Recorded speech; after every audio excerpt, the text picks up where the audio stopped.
다른 친구들이 아이를 종종 이렇게 밀치거나 아이에게 뭔가 피해를 줄 때 아이가 그거에 대해서 강하게 항변하지 못한다는 얘기를 하시더라고요. 그래서 잘 드러나 있죠? 표정을 좀 디테일하게 표현하는 능력이 있는 친구예요. 좋아하는 게 뭐야 물어봤더니 이 친구는 친구랑 같이 놀기가 좋대요. 친구 누구 좋아? 모든 친구들이 다 좋대요. 책은 뭐가 좋아? 저는 유치원에 있는 책 다 좋아요 라고 표현을 합니다. 네, 안녕하세요. 반갑습니다. 구독자 여러분님들. 자, 이번에도 또 새로운 아이, 만난 아이와 함께 했던 이제 수업 과정을 좀 공유하고, 이런 류의 친구들을 좀 가르치고 계시거나 아니면 키우고 계신 분들의 조금이라도 도움이 좀 되고자 좀 영상을 올리고 있습니다. 오늘 친구는 조금 어려운 친구였어요. 어른의 기대에 맞추려고 하는 친구들이 조금 어려운 것 같아요. 정확하게 이 아이가 어떤 것을 하려고 하는지, 그러니까 어떤 걸 좋아하는지, 이 아이의 욕구는 무엇인지가 잘 안 보이는 친구들이 조금 어려울 때가 있습니다. 자, 오늘 그린 그림은 이런 그림을 그렸어요. 다른 또래 친구들 보면은 일반적으로 아이들은 다른 걸 그리는 경우가 많은데, 나무가 등장하거나 사람을 그려도 사람의 이목구비가 잘 등장하는 경우가 많지 않아요. 근데 이 친구의 그림을 보면 표정이 잘 드러나 있죠? 이렇게 표정이 잘 드러나 있습니다. 얘 기분이 어떤지 좀 다르게 볼 수 있는, 그러니까 표정을 좀 디테일하게 표현하는 능력이 있는 친구예요. 그러니까 저는 어떤 아이들이, 여러분들이 그림을 볼 때 사람의 얼굴을 잘 그리느냐 그리지 못하느냐에 따라서 우리가 유추해 볼 수 있는 게, 타인의 표정과 얼굴을 본능적으로 관찰을 잘 하는 친구냐 그렇지 않은 친구냐라는 사인을 볼 수가 있어요. 이런 친구들은 공감 능력이 높은 유형으로 보일 수 있습니다. 이걸로 단언하시면 안 돼요. 일반적으로 공감력이 좀 떨어지는 친구들은 그림을 그릴 때 사람이 잘 등장을 하지 않거나 등장을 해도 표정이 집중되지 않고 대부분 동세나 움직임에 가는 경우가 많습니다. 그런데 이제 공감력이 조금 높은 친구들은 사람의 표정이 다양하게 드러나는 경우가 있어요. 그래서 공감력이 되게 높은 여자아이들에게 저희가 자동차를 그리라고 하거나 구름을 그리죠. 구름에도 표정이 있고 자동차에도 표정이 있고 어디에도 표정이 있고 얼굴 표정이 막 드러나는 경우가 있어요. 그럼 이제 우리가 이 그림을 보고도 약간 유추해 보일 수 있는 것은 뭐냐면, 이 아이는 어쩌면 또래 친구들에 비해서 공감 능력이 조금 더 높은 친구일 수도 있겠다라고 우리가 유추해 볼 수 있다는 걸 기억해 주시면 도움이 될 것 같아요. 근데 이 친구는 이제 표정이 되게 잘 드러나는 그림을 그렸다라는 거예요. 그래서 이 친구랑 제가 대화를 해봤어요. 대화를 해보니까 좋아하는 게 뭐야 물어봤더니 이 친구는 친구랑 같이 놀기가 좋대요. 그리고 친구 누구 좋아? 모든 친구들이 다 좋대요. 책은 뭐가 좋아? 저는 유치원에 있는 책 다 좋아요 라고 표현을 합니다. 아이한테 물어봤어요. 혹시 너는 뭐 잘해? 라고 물어봤더니 저는 그림 그리기와 선생님 말 잘 듣기요 라고 얘기를 했어요. 뭘 제일 잘해? 그리기나 아니면 선생님 말 잘 듣기. 선생님 말 잘 듣기? 달리기는 빨라?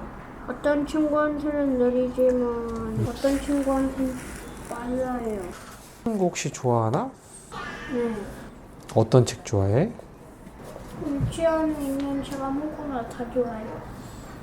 유치원에 있는 책? 네. 자, 여러분들 예상이 되나요? 자, 이런 친구들은 우리가 수업을 할 때 선생님들은 되게 편한 아이가 될 수 있어요.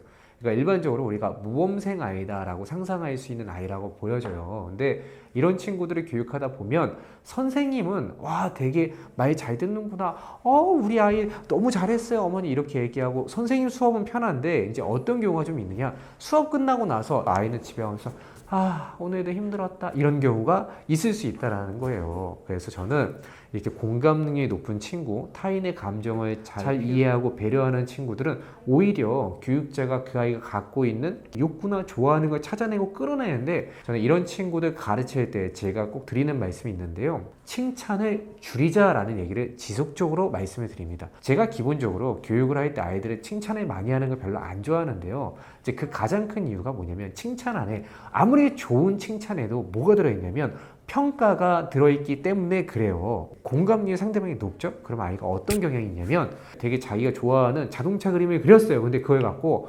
선생님이 와, 너 자동차 되게 잘 그렸다 이렇게 얘기하고 나면 그 다음부터 어떻게 돼요?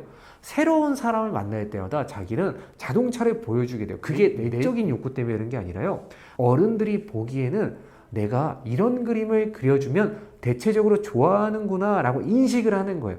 그러니까 내가 갖고 있는 욕구보다 타인의 욕구에 맞추려는 욕구가 더 강한 친구들이 사회성은 뛰어날 수 있고, 그리고 또 친구들과 트러블 없이 지내는 모습은 보일 수 있으나 그러나 중요한 게 교육은 아이를 사회화시키는 것만 의미하는 게 아니잖아요.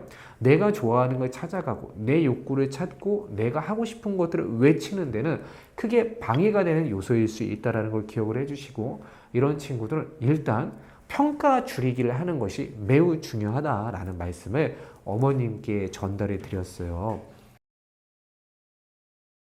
자, 그 다음으로 엄마가 질문해 주셨던 거는 뭐냐면 다른 친구들이 아이를 종종 이렇게 밀치거나 아이에게 뭔가 피해를 줄 때 아이가 그거에 대해서 강하게 항변하지 못한다는 얘기를 하시더라고요. 그래서 어머님이 아이한테 그걸 가르쳤대요. 야, 너 그럴 때 너도 밀어! 이렇게 얘기를 했대요. 그랬더니 아이가 뭐라고 하냐면 이렇게 얘기한대요. 엄마, 그럼 나도 똑같은 사람이 되는 거잖아. 이렇게 얘기를 한다라는 거예요. 엄마가 말문이 콱 막힌다라는 거예요. 이럴 때 어떻게 해야 되느냐. 우리 구독자 여러분들은 어떻게 생각하세요? 아이가 누군가한테 당하고 왔을 때 우리 너무 속상하죠? 그래서 어떤 얘기가 나올 때가 있어요. 그냥 너도 때려. 막 이런 얘기 나올 때 있단 말이에요. 제가 어렸을 때 되게 물건을 많이 잊어버리고 다녔어요. 그때 저희 어머니 저한테 너도 좀 주워와 그러더라고요. 그래서 리코더를 훔쳐야 되나? 그런 생각을 한 적도 있었는데요. 어쨌든 다시 말을 이어가자면 여러분 이거는 그 아이가 갖고 있는 하나의 기질이라는 것을 좀 이해해 주시면 좋겠어요. 입으로는 있잖아요. 엄마 내가 걔를 똑같이 때리면 나도 걔랑 똑같은 사람이 되는 거잖아. 입으로는 이렇게 얘기를 하고 있는데 사실 걔는 때릴 수 있는 상황이 돼도 못 때릴 아이일 가능성이 되게 높아요. 아이들 중에서 타인에 대한 배려나 공감이 높은 친구들의 특징을 보면 누군가를 위해를 가하는 거에 대해서 극도로 스트레스를 받는 친구들이 있어요. 이런 성향을 갖고 있는데 엄마한테 이런 얘기를 하는 이유는 뭘까요? 그거는 공감을 얻기 위해서 얘기하는 거예요. 아이가 받은 스트레스를 푸는 방식이 엄마랑 같이 그 친구에 대해서 엄마가 내 편을 들어주는 느낌과 같이 욕을 하면서 속을 시원하게 날려버리고 싶은 마음이 있는 거예요. 아이가 원하는 그림은 이런 거일 거예요. 엄마 있잖아, 나 현성이가 나 때렸다 이렇게 얘기했을 때 어머 현성이가? 걔 왜 그래? 걔 진짜 이상하다. 아니 사람을 왜 때려? 이렇게 얘기해주면 속이 시원하겠죠. 그러면 현실은 어때요? 엄마 현성이가 나 때렸다. 뭐 누가? 현성이가? 어디? 언제? 어떻게 했는데? 확실히 얘기해. 엄마가 가서 얘기해줄까? 넌 어떻게 했어? 너도 때려. 이런 얘기를 들을 때 아이는 내가 원하는 방향이 아니다.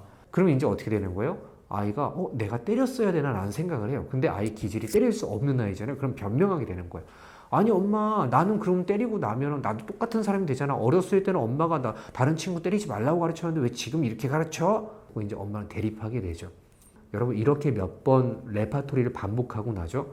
아이가 입을 닫게 된다는 거예요. 그럼 어떻게 돼요? 나중에 진짜 문제가 생겼어요. 그럴 때 우리가 이 아이한테 끼어들 수 있는 여지가 전혀 없다라는 거예요. 작지만 되게 크게 실수하는 포인트가 뭐냐면 아이가 누군가를 위해를 가할 수 없는 기질을 갖고 있는 아이한테 우리가 열받아서 걔가 누군가를 때리고 오라고 계속 가르친다라는 것은 저는 우리가 조금 잘못된 것이다. 그리고 두 번째로는 제가 어머님한테 꼭 드리고 싶은 얘기가 있었어요. 이 아이는 어머님한테 가르침을 받고 싶은 아이가 아니었어요. 여러분의 아들들은 여러분들한테 가르침을 받고 싶어서 말을 걸거나 얘기를 하는 게 아니에요. 가끔씩 아이가 자전거를 타고 가다가 넘어졌어요.